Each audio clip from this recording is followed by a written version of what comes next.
Speaking of Sevilla, Jules, you mentioned Anthony Martial before. Obviously, there were talks about the possibility of maybe him moving to Spain on loan. What is that falling out with Rangnick going to do to that possibility of him getting out Old Trafford in the January window? Well, time is running out a little bit, which I think is making Anthony Martial and Philippe Lambolé's agent a bit worried or certainly concerned, because there's still no agreement between Sevilla and Manchester United who want a loan with a fee. And most of Martial's wages taken charge by the new club. Sevilla, I don't think, are prepared. Juventus is another club really keen on the striker, again in that sort of loan bracket. But again, you need to find an agreement. Same with Barcelona, who don't have much money at all, as we know now. But could see the loan for Martial with maybe an option to buy. But again, the loan fee is a problem here, a possibility. So we still expect him to go before the end of the month. He certainly wants to and is pushing for it. But it's just that so far, United have proven a little bit hard to negotiate with, which again I think is strange, because it's in their interest as well to let him go. He's not playing. He doesn't want to be there. They would save some money on the wage bill, and if they can agree a loan fee, get a bit of money in as well.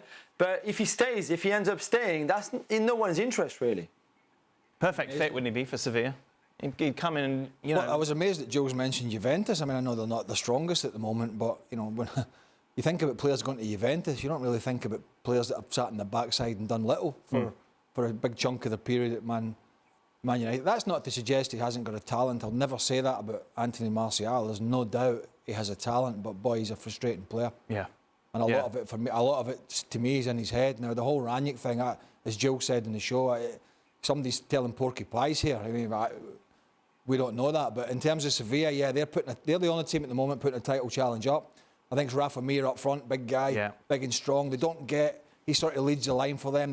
They get runners from midfield, like Campos and others. He might give a good fresh, fresh start, clear the mind, put it all behind you. Anthony Martial could work for them. The Anthony Martial that looks as if he couldn't give a stuff, that's not a good move. So it depends what Anthony Martial... It depends what he wants. And I understand, from what I've read, the player wants to leave and he wants to go and try and rebuild his career. I understand that, because he needs to. Yeah. And Sevilla, on the face of it, yeah, I mean, it would be a decent fit for him. They're not the most dynamic team under Lopetegui, but they're well organised. Got some decent players in midfield that could feed him. So yeah, I just feel that he needs to get away and play. And I think Sevilla do need the numbers if they're going to continue to try and put pressure on Real Madrid. Frank, where do you stand on Martial? I'll ask Craig. I'm frustrated. He's a frustrating player. I mean, he has the talent. When he first came to Manchester United, the first game that he played, he was absolutely fantastic, and he showed all his talent at the time. But the consistency is not there. We're still waiting. Before, he was too young. It's been 7 years, and we don't see the improvement of it. It's a waste. And if he carries on like that, it's not going to work. And yeah, it might be good for him to go somewhere else to freshen up a little bit and rethink about his football and his career. Craig, I'm very surprised that Juventus is ready to get somebody who doesn't play for Manchester United, to think that it's going to be better for Juventus to have them in their squad. But if he has a chance to go to Juventus, that would be fantastic for him, and he should take that chance. I really wish that he's going to show to the world that he's much better than what we thought and what we saw, but I have doubts about that. And we saw so many players like that with such talents when they're young, but not converting that to the fantastic, like we see for Ronaldo, Messi, Mbappe, and Neymar, and some others. Well, he's got to get out, just briefly, he's got to get out in January. As Jules said, United have got other players. You got somebody out of the two telling lies. Either Martial didn't want to go, or Rangnick didn't want him to go. So that scenario is not going to heal itself over a conversation. Mm-hmm. And what's the point in United keeping a player hanging around that okay, they've been renowned for hanging in there, United, for either to get a cheap deal on a transfer to get in, or the most money in a transfer out. But that's fine.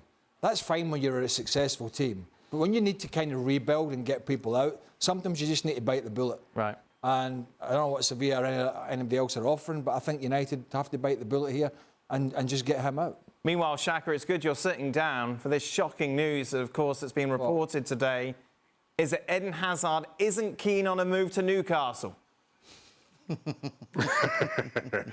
Yeah. Well, listen, I don't quite understand this. Listen, I understand Eden Hazard, especially given his history in the game. He feels he wants to go to a bigger European club than Newcastle, certainly right now. But given the money that he's on and given how poor he has been, who's that club? Who takes on Eden Hazard? There's no big club that takes on Eden Hazard, so he has to look further down the pecking order. And the only club who right now can afford his wages is Newcastle United. So at least coming back to the Premier League gives him an option to in a league that he knows well, that he excelled in, to put himself back in the shop window or whatever that may be. I just don't understand it.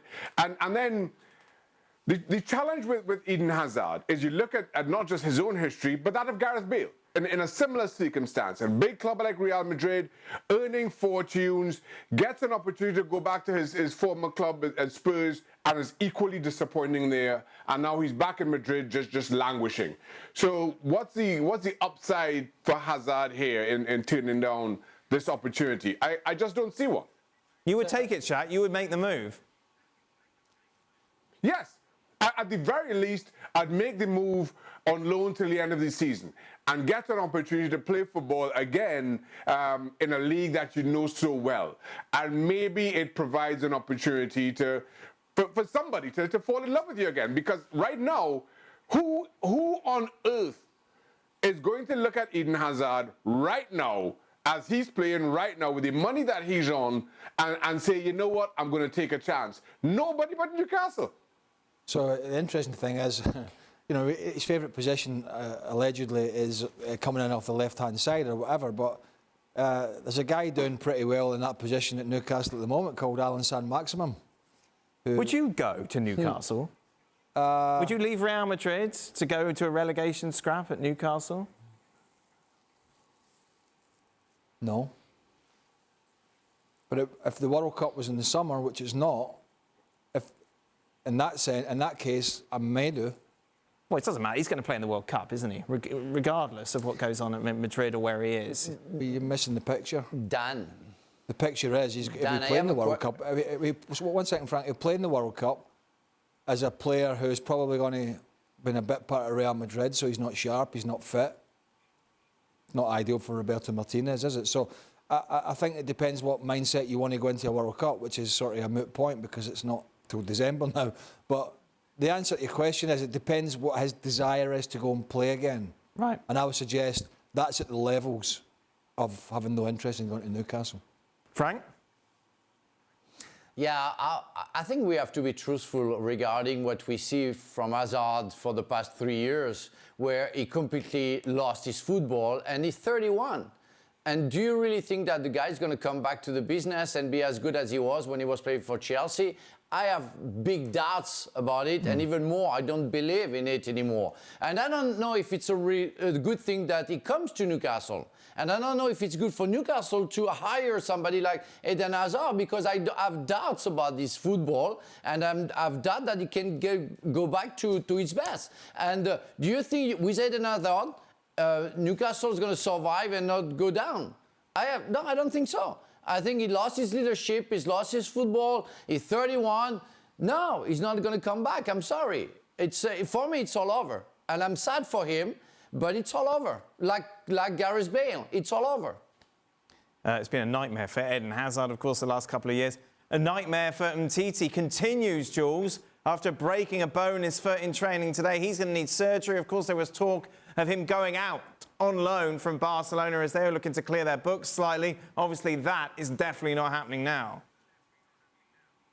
Yeah, not happening at all. It could be out for 3 months. Well, at least the good thing about Barcelona, if you want to see the positive things, is that they extended his contract before the injury, so they would have to pay him less. I mean, for longer, albeit at the end, but for now, certainly less than what it would have been had that extension not happened at this moment in time. So that's the only thing, because he again, we talked about players earlier that doesn't make sense in the squad. Well, Barca, Umtiti at Barcelona doesn't make any sense at all, and yet he will have to stay there because of that quite bad injury, quite serious injury that he just picked, and that rules him out completely of any move to anywhere. No one is going to take him now on loan if he can't play before April or something. Thanks so much for watching ESPN on YouTube. And for more sports highlights and analysis, be sure to download the ESPN app. And for premium content and live streaming, subscribe to ESPN Plus.